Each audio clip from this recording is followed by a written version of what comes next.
Hormuz প্রণালী দিয়ে কোন দেশের জাহাজ চলবে কোনটি চলবে না তার শতভাগ নিয়ন্ত্রণ নিতে এবার আরও এক ধাপ এগোলো ইরান ও ওমান। এই প্রণালীতে নতুন একটি অস্থায়ী নৌপথ চালু করতে রাজি হয়েছে দুদেশ।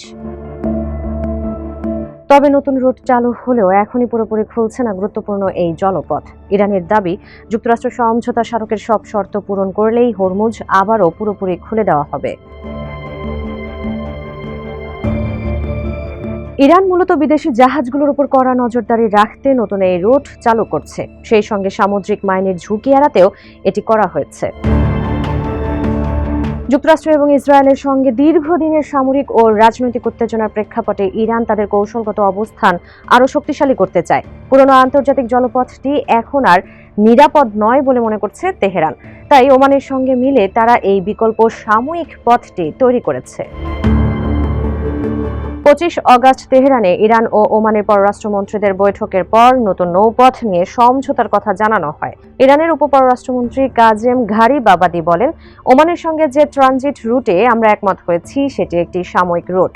নতুন নৌপথের প্রবেশ পথ ইরানের জলসীমার মধ্য দিয়ে হবে। এর একটি অংশের বের হওয়ার পথও ইরানের জলসীমা দিয়ে যাবে। রুটটির প্রস্থ হবে প্রায় 11.3 কিলোমিটার। এর আগে 25 অগাস্ট ইরানের পররাষ্ট্রমন্ত্রী আব্বাস আরাঘচি ও ওমানের পররাষ্ট্রমন্ত্রী বদর আল বুসাইদি তেহরানে বৈঠক করেন। দুদেশের যৌথ বিবৃতিতে বলা হয়, নতুন নৌপথের পাশাপাশি হরমুজে থাকা মাইন সরানোর বিষয়েও আলোচনা হয়েছে। বৈঠকের পর আল বুসাইদি বলেন, দুই দেশ শিগগিরই নতুন নৌপথের ঘোষণা দিতে পারে। ভবিষ্যতে হরমুজ প্রণালী কিভাবে পরিচালিত হবে সে বিষয়ে দীর্ঘমেয়াদী ব্যবস্থাও তৈরি করা হবে।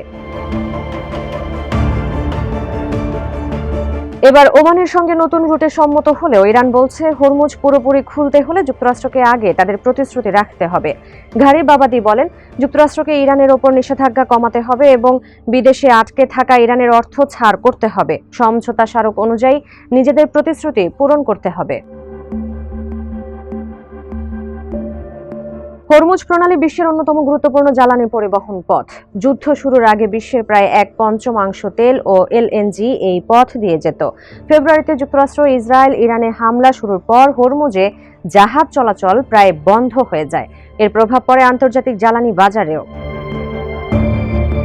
জুনে ইরান ও যুক্তরাষ্ট্রের মধ্যে একটি সমঝোতা সই হয়েছিল। তখন ওমান ও আন্তর্জাতিক সামুদ্রিক সংস্থা হরমুজের ওমান উপকূল ঘেঁষে একটি নতুন নৌপথ চালুর উদ্যোগ নেয়। কিন্তু ইরান সেই রুটকে চুক্তির শর্তের বাইরে বলে দাবি করে এবং সেখানে চলাচলকারী কয়েকটি জাহাজে হামলা চালায়। ফলে শান্তি আলোচনা আবারও থমকে যায়।